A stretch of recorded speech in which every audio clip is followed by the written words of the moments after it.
We're being targeted a lot by professional gangs, gambling, poaching, if I can call it that way. They use machetes and spears. Once the dogs kind of pull it in, they hack them to death. When they come in, they come big.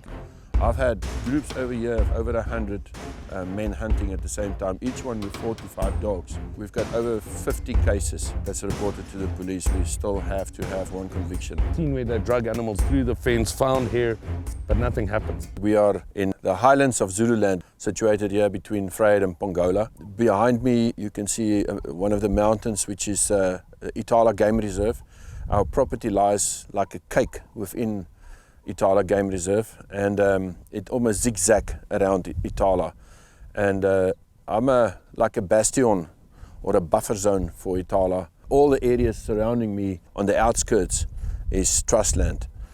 There's 7 springs on this property, there's 2 rivers, and that's in normal years. This year we had abnormal rain, so the springs are just everywhere.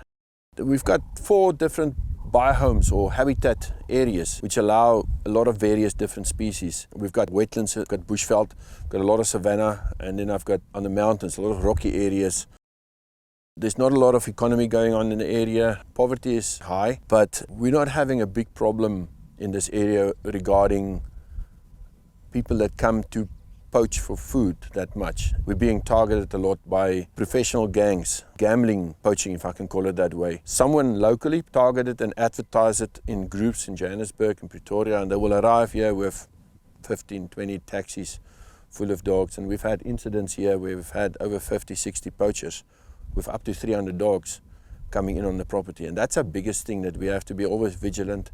I've got about 32 kilometers of fence that we patrol on a daily basis. He's busy patrolling. He says a couple of 100 yards or so down, he's found a place where they've cut the fence last night. He says there's tracks and stuff coming in. They usually come in with dogs. Either they chase animals out or they just come in and hunt on the property. They use machetes and spears. Once the dogs kind of pull it in, they hack them to death. It just shows you it's a constant struggle. Not only is it illegal hunting, it's vandalism. There's so many illegal things happening with this whole process. So, yeah.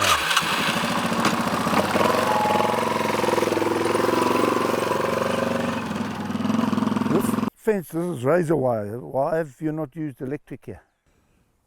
You know, Guy, this is way at the bottom of our property. This is a very difficult area to patrol because you can't see in here. 2 nights ago, they have cut this fence and pulled it open. And then they were hunting in here and we found a lot of tracks of animals being pushed out of this area.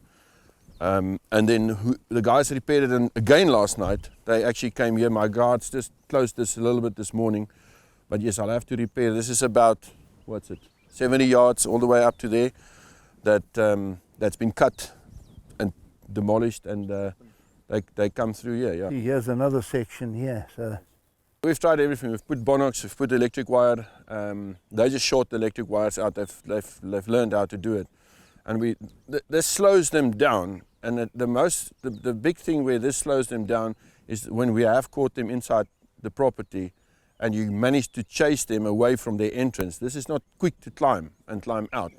And we actually have caught two of them stuck in this. Yeah. And a lot of times we've got their backpacks with their tools and their machetes, their kalembas.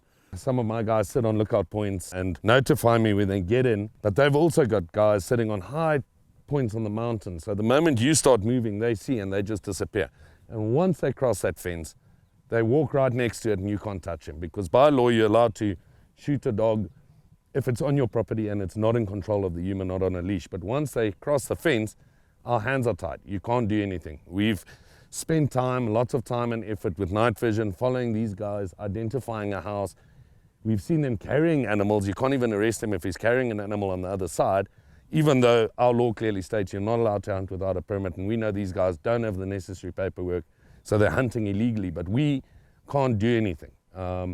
We've had them get right to their houses. We've seen where they drug animals through the fence, found here, but nothing happens. We had a huge loss about 4 years ago. We had a game count, and literally a week after the game count, they came in with a group like that, opened up about 200 meters the one night, and another night opened up about 400 meters. Literally cut my fence, rolled it up, didn't steal it, just left it there. And then they came in a big group at night and pushed out whatever animals they could push out. And with the game count, we had a herd of 43 big eland bulls. 25 of them was big Cape Cod bulls, and they chased all of that out.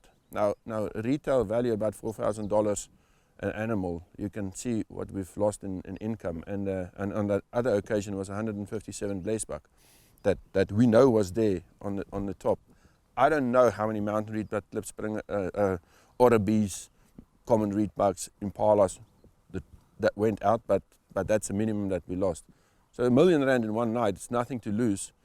It's just a battle we're feeling we're losing. Specifically, if no one goes to jail. We've got over 50 cases that's reported to the police. We still have to have one conviction. My local police really try and help me, but you can see they're very intimidated by the groups that's hunting here. They'll claim that it's their culture. It's maybe their culture to hunt with dogs, but it's not their culture to do the betting thing. These greyhounds in extremely good condition that we've shot on our property while they're busy hunting. They've got collars, they've got vest on, even with numbers and color coded. So the different teams have got different colors, etc. When they come in, they come big. I've had groups over here of over 100 men hunting at the same time, each one with 4 to 5 dogs. So you can imagine if 400 dogs gets let loose on your property. Isak, what's the reason for the burn here? Why are you burning at the back there? These mountain ranges here at the back, that's the ones where we have the most poaching. And they'll come in and put the property on fire. The grass is short, green grass, pulls my animals onto the mountains. I pick different blocks in the center of the property. So we're going to burn this whole area, and that will draw my animals out of the mountains again. There's a lot of ticks at the moment as well, so it helps with the tick control as well. But the main thing is it helps us with the poaching as well. This now is a nice big control burn, and it's a fire break for the rest of the season. It's very important for me to protect this area because it's quite a big property to get through me before they will get to Ithala, which obviously have got elephants and rhinos, which is on everybody's mouth at the moment. But they forget about the fight we have regarding plains game and regarding organized poaching. That's our biggest concern. And if it's not for us and not for my local team of anti-poaching guys going out 2 to 3 times a day, changing over to nighttime when we get to half moon, this area will be destroyed and will be gone forever. They will overrun us so much because there's absolutely no more game outside of this property if you go into the trust areas.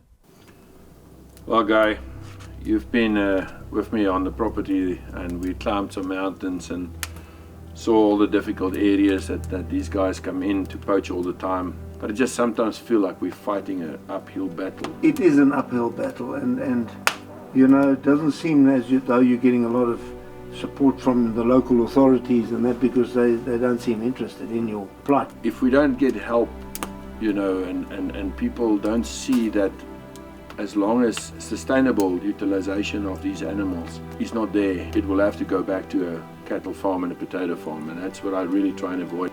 We're battling, but we're Africans. Our forefathers have done much more than us. My family have been here since 1678, and hopefully we can be here for another 100 years. At the end of the day, we actually are passionate about what we do, and I think that's the saviour in this whole thing, because other than that, there won't be places like this. This will just end up like we came through earlier with a whole lot of cattle, goats, sheep, and there won't be any wildlife left. Nothing less. So I have to commend you on your efforts. It's fantastic that people like you are still on the land. And thanks for coming over here, and thanks for at least seeing what we're doing on the ground that a lot of people don't see all the time.